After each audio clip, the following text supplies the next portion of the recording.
It is certainly more candid than we're used to hearing from her. It's got some pretty funny asides in there, remembering Inauguration Day, joking about her walks in the woods, which became sort of internet memes during soon after the election, even how she often would turn to Chardonnay, a glass of Chardonnay at night to help ease the pain.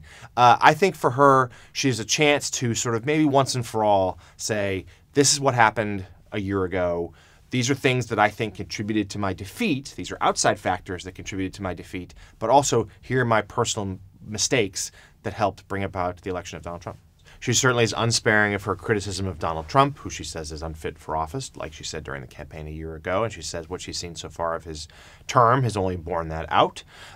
She blames, of course, some of the Russian interference, but her most withering criticism definitely comes from FBI Director James Comey, who she feels like upended the race when, with 2 weeks or so to go before voters went to the polls, he announced that he was reopening the investigation into her email scandal. She is critical of some fellow Democrats, which is unusual. She wishes President Obama, who she largely credits with helping her, but criticizes him for not doing more to stop the Russian interference during the campaign.